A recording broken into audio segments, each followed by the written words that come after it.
10h. Nadège Kofi présente le bulletin d'information. Bonjour Nadège. Bonjour Bintou Sanogo.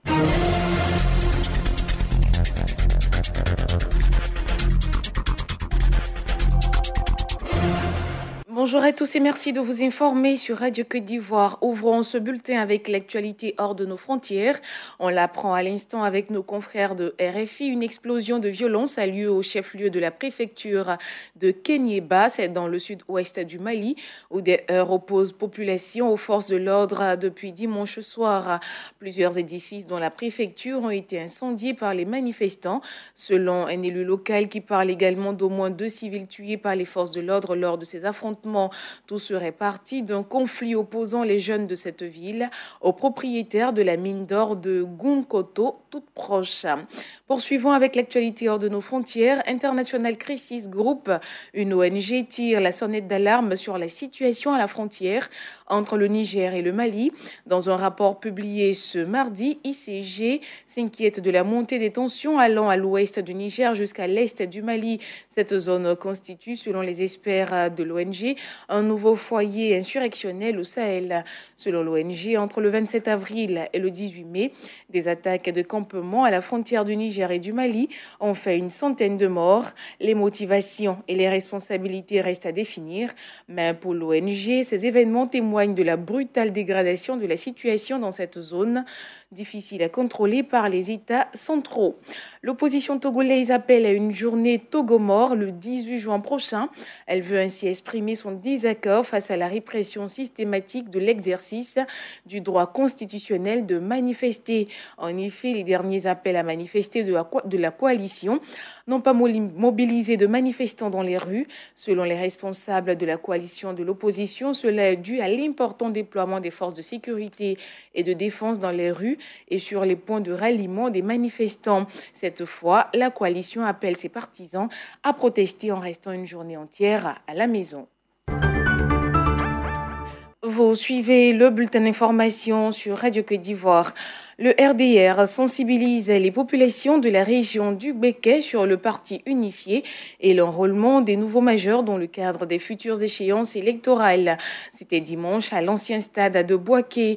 Le secrétaire général adjoint du RDR invite ici les jeunes à s'approprier le processus de l'enrôlement. Amadou Koné. Nous menons un combat pour avoir le droit de voter et de choisir qui nous voulons. Pour ce combat, nous sommes obligés d'aller nous inscrire sur les listes électorales. Nous devons le faire parce que c'est un droit que vous avez acquis. Aucun candidat ne pourra faire l'unanimité. Quels que soient les candidats qui vont être choisis par le RHDP, nous devons nous mobiliser pour que les candidats du RHDP gagnent à toutes les élections locales qui vont être organisées d'ici quelques temps. Il a été constaté que les jeunes ne votent pas assez dans notre pays. Et il faut qu'il y ait un sursaut donc, au niveau des jeunes. Participez aux jeux démocratiques parce que c'est d'abord pour vous que tout cela est fait. La société coopérative minière de Côte d'Ivoire va en guerre contre les orpailleurs clandestins. Cette coopérative appelle les autres sociétés coopératives à préserver l'environnement. C'était au cours d'une conférence de presse. Bamba Zakari est le président de la société coopérative minière de Côte d'Ivoire. Aujourd'hui, nous devons réfléchir sur les différents moyens qui ont été utilisés pour lutter efficacement contre l'orpaillage clandestin, qui se sont avérés un peu insuffisants. Par conséquent, il faudrait aujourd'hui initier d'autres formes de lutte qui vont permettre éventuellement de bénéficier des avantages économiques liés à l'exploitation minière en Côte d'Ivoire. La première formule que nous disons, c'est le regroupement en sociétés coopératives, qui sont des initiatives qui peuvent se développer plus facilement dans nos localités, parce qu'on a des localités plus ou moins agricoles, qui sont déjà habituées aux formes de coopératives. Cette lutte-là va se transformer plutôt en participation. Les acteurs qui existent déjà sur différents sites clandestins doivent se dire qu'ils sont dans des communautés. Et ces communautés-là doivent bénéficier plus ou moins des avantages liés à leur activité de manière légale. La région de l'Indénié-Djuablin était à l'honneur dimanche sur les antennes de Radio Côte d'Ivoire. Le président élu du conseil régional était l'invité des salons de Radio Côte d'Ivoire.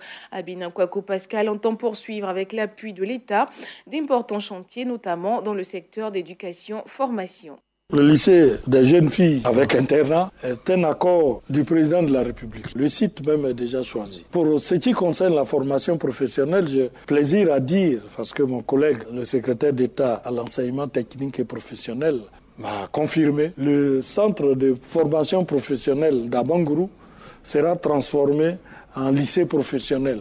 Le budget est déjà acquis, c'est plus de 3 milliards pour faire la réhabilitation. Et à Imblekuro aussi, le président avait promis un lycée des jeunes filles. Et puis, la cerise sur le gâteau, c'est l'université d'Abangourou. Les études sont pratiquement terminées, près de 400 hectares identifiés. La purge des droits coutumiers va commencer très bientôt. Nous espérons que d'ici quelques années, Abangourou aura son université.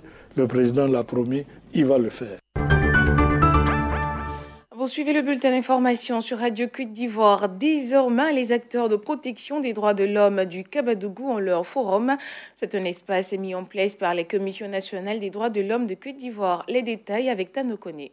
Il s'agit, pour la Commission nationale des droits de l'homme de Côte d'Ivoire, d'offrir un cadre d'échange aux acteurs locaux de protection et de promotion des droits de l'homme pour mieux traiter les questions de violation des droits de l'homme dans la région. Diaby Bakari, il est le secrétaire exécutif de la Commission nationale des droits de l'homme de Côte d'Ivoire. Voici 2 à 4 ans qu'à Abidjan, on a lancé le Forum des droits de l'homme. Il s'agit pour nous de créer un espace dans lequel tous les acteurs des droits de l'homme se retrouvent pour débattre de la situation des droits de l'homme en Côte d'Ivoire. Donc il s'agit de ramener cette initiative en région pour que dans la région, vous les acteurs des droits de l'homme, vous qui êtes mieux informés de la situation, vous puissiez identifier les problèmes de la région, les adresser, mais aussi faire des recommandations. La mise en place de ce forum a été précédée par un renforcement de capacité des acteurs en matière de défense des droits de l'homme. Un renforcement de capacité qui, selon les participants, va beaucoup impacter leur travail quotidien.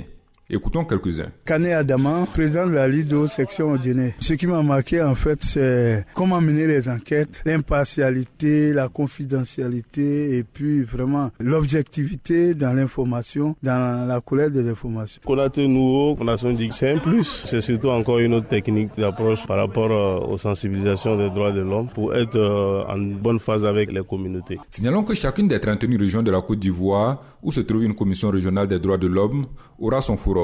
Tano Koné, Odéné, pour Radio Côte d'Ivoire. À Bondokou, le bureau exécutif de la délégation du Conseil national des jeunes de Côte d'Ivoire à CNJCI a été investi. Ce bureau a pour mission principale d'inculquer les valeurs citoyennes au sein des associations de jeunesse. Méchac Steve. Désormais, le délégué CNJCI de Bondokou et les membres de son bureau ont la caution officielle pour œuvrer dans l'intérêt des jeunes de Bondokou. Edima Nguessan Emmanuel, président national du CNJCI, revient sur le sens de l'investiture. Le développement de la Côte d'Ivoire repose sur sa jeunesse. Et cette jeunesse doit aujourd'hui quitter les sentiers battus pour regarder à l'essentiel, pour accompagner le gouvernement, le président de la République, son national Alassane Ouattara, dans sa vision de faire de cette Côte d'Ivoire un pays émergent. Dire que chaque jour, les pas que nous posons contribuent au développement de notre pays. Alors, notre rôle en tant que premier responsable de la jeunesse, c'est de venir leur inculquer ces valeurs-là. Et leur dire aussi d'avoir des comportements civiques. Élu délégué départemental CNJCI de Bondokou en janvier 2017, Kosono Kwame Edouard sollicite le soutien des jeunes dans cette nouvelle mission. C'est un nouveau départ. Je demande à toute la jeunesse d'être soudée, de venir m'accompagner dans notre mission. C'est dans un premier temps penser à l'autonomisation de la jeunesse. Autonomisation d'une jeunesse qui passe obligatoirement par l'Union, a indiqué le ministre des Ressources animales et halieutiques, Kobina Kwasi Adjoumani, présent à cette cérémonie. Je voudrais rendre hommage à tous ces jeunes et leur dire combien nous sommes heureux et fiers d'eux. Mais nous devons faire en sorte d'être unis. Et je voudrais demander aux jeunes de travailler dans le sens de l'union. Les jeunes de Bondokou disent attendre beaucoup du délégué Kosono Kwame Edouard, désigné récemment membre du conseil de gestion de l'Office du service civique national. Méchac Steve, Bondokou pour Radio Côte d'Ivoire. C'était le bulletin d'info présenté par Nadège Koufi.